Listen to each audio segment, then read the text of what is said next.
Oke, Assalamualaikum warahmatullahi wabarakatuh. Eh, Ibu, pada kesempatan kali ini akan menyampaikan materi hidrolisis garam yang pada pertemuan sebelumnya itu ada kendala internet ya. Jadi Ibu akan bahas di video ini. Mohon disimak dengan baik ya, supaya kalaupun ada yang ingin ditanyakan, bisa kalian tanyakan via WA ke Ibu ya. Oke, Ibu langsung mulai. Ini KI atau KD-nya kompetensi dasarnya menganalisis kesetimbangan ion dalam larutan garam dan menghubungkannya dengan pH, lalu melaporkan percobaan tentang sifat asam basa berbagai larutan garam. Oke, ya ini ada eh, peta konsepnya dari materi hidrolisis ya. Yang pertama tentang pengertian hidrolisis dan jenis-jenis hidrolisis garam. Nah, pada pertemuan hari ini Ibu akan membahas dua topik tersebut dan untuk perhitungan pH hidrolisis garam akan Ibu sampaikan pada pertemuan selanjutnya. Kita mulai ya. Nah, berasal dari kata sorry, berasal dari kata hidro yang artinya adalah air dan hilisis yang dalam istilah biologi mungkin kalian pernah dengar yang artinya adalah pemecahan atau bisa juga dalam reaksi kimia kita sebut sebagai reaksi penguraian suatu molekul dengan bantuan molekul air ya. Nah, tapi untuk hidrolisis ini sebetulnya banyak jenisnya. Nah, contohnya di slide paling bawah ini adalah hidrolisis dari contohnya molekul sukrosa. Yang mana sukrosa itu terdiri dari monosakarida yaitu glukosa dengan sukrosa contohnya ya. Dan ketika dilarutkan dalam air, glukosa dan sukrosa itu akan terlepas gitu ya karena bantuan molekul air. Nah, tapi yang pada pembahasan materi ini yang akan dibahas adalah hidrolisis pada senyawa garam ya. Ya artinya reaksi penguraian senyawa garam oleh molekul air. Jadi ketika garam di dalam air dilarutkan, garam tersebut akan terurai nih menjadi ion positif dan ion negatif.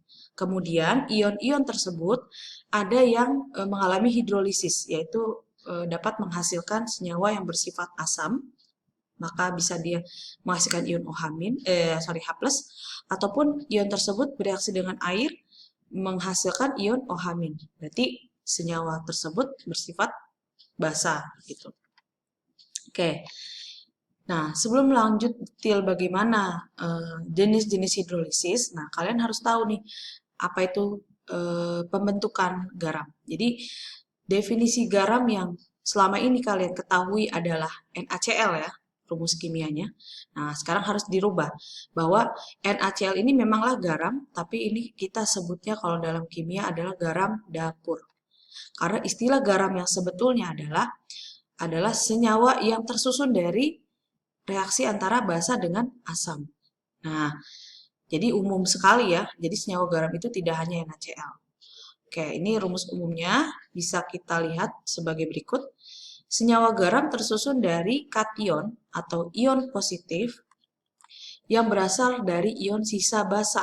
Nah, ini kalau kalian lihat, ini rumus umumnya. L di sini adalah kationnya, berarti ion positifnya. Lalu anionnya, ya, ini anionnya berasal dari ion sisa asam. Nah, senyawa asam adalah yang ciri-cirinya di depannya ada H, ya nggak? Berarti ini ion sisa asam yang akan menjadi anion, ya. Tuh, inilah senyawa garamnya adalah LX. Dan ada sampingannya yaitu molekul air. Nah, air ini tersusun dari mana? Dari satu ion OH- pada senyawa basa ya, yang putus ikatannya dengan kation bereaksi dengan ion H+ dari asam yang tadi ya, maka akan membentuk satu molekul air. Seperti itu. Nah, contoh langsung nih. HCl dan NaOH. Tuliskan rumus senyawa garam yang dihasilkan kalau keduanya bereaksi. Jadi dapat ditulis seperti ini. Ya, nah. Pertama, senyawa garamnya sebelum kita tulis ya harus kita ketahui bahwa jumlah ion H+ dan ion OH- harus sama. Di sini ion H+-nya 1 ya. Ion OH- 1, maka sudah pas ya. Lalu senyawa garamnya, ion sisa basa dulu nih, Na, Ya, sesuai dengan instruksinya nih, LX berarti ion sisa basa dulu baru ion sisa asam. Nah, asamnya adalah Cl. Nah, berarti NaCl. Dan satu ion H+ dan satu ion OH- akan menghasilkan satu molekul air, gitu ya. Ini yang contoh sederhana. Nah, selanjutnya KOH dengan H2SO4. Semoga kalian sudah tahu ya bahwa basa itu adalah yang ciri-cirinya belakangnya ada OH-nya.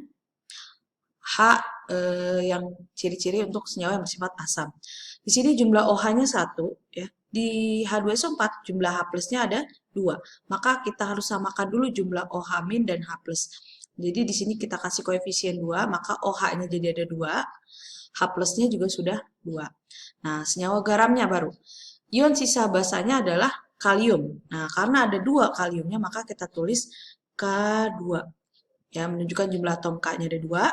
Lalu ion sisa asamnya, si SO4-nya cuma 1, ya, satu kesatuan. Kita tulis SO4.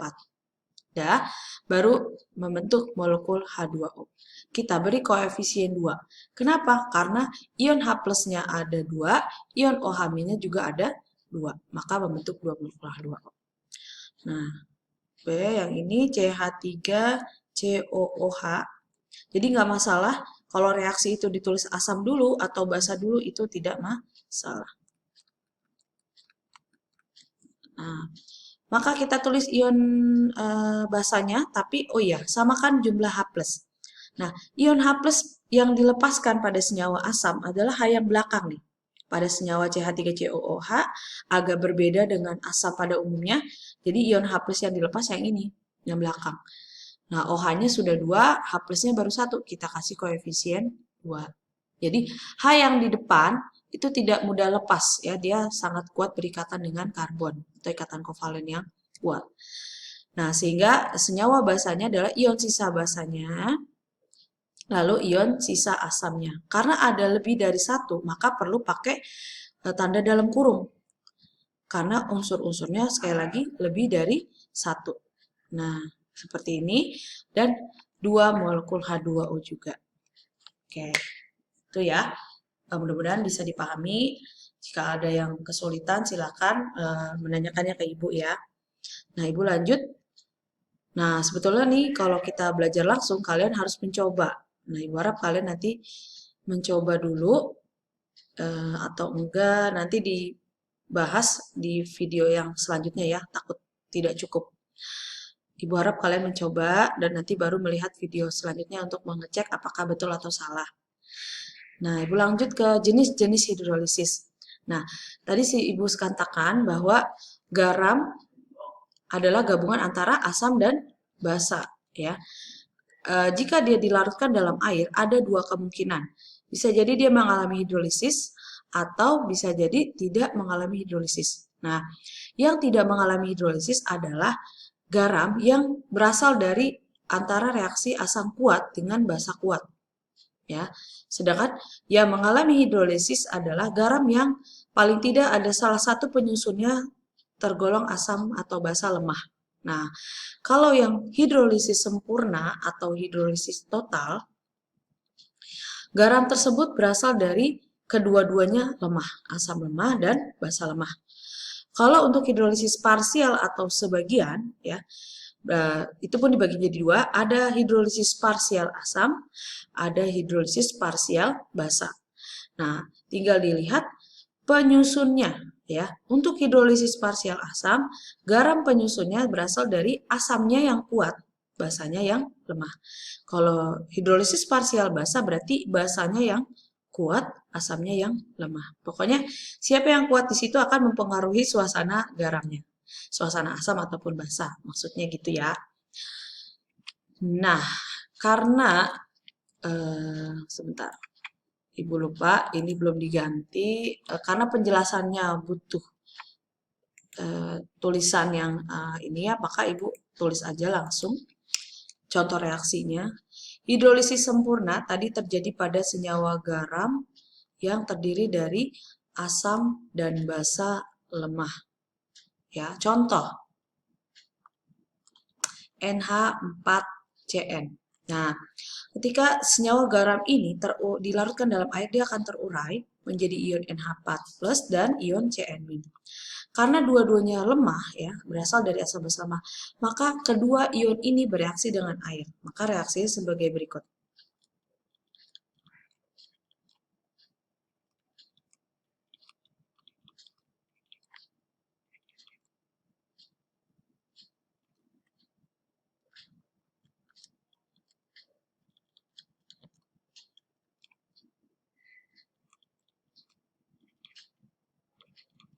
Nah, NH4+, kenapa dia membentuk NH4OH? Karena di dalam molekul H2O ya, sebetulnya ini adalah ada ion H+ dan ada ion OH-. Pastinya NH4+ akan tertarik dengan ion OH-, ya, positif ketemu negatif akan berikatan atau tarik menarik sehingga membentuk NH4OH. Lalu di situ ada yang tersisa nih yang gak berikatan yaitu ion H+. Maka dari itu hidrolisis ini menghasilkan ion yang menunjukkan sifat asam. Lalu ion Cn- otomatis dia akan tertarik pada ion H+ pada molekul H2O ya. Maka dia akan menarik ion H+ dan menyisakan ion OH-. Pada hasil hidrolisis ini yang kita sebut sebagai reaksi hidrolisis ya. Keduanya menghasilkan ion yang berlawanan sifat ya. Nah, tinggal garam ini akan cenderung asam atau basa tergantung dengan nilai Ka atau Kb. Ingat, Ka dan Kb adalah pada senyawa asam basa lemah. Jadi kalau Ka-nya lebih besar dibandingkan nilai Kb pada senyawa garam ini kan ada ya, ini berkaitan juga dengan Ka dan Kb-nya, maka si garam tersebut akan lebih cenderung bersifat hidrolisis yang menghasilkan suasana asam ya. Asam. Kalau kebalikannya ya berarti si garamnya mengalami hidrolisis sempurna yang sifatnya relatif bersifat basa. Seperti itu ya. Nah, Ibu agak cepat.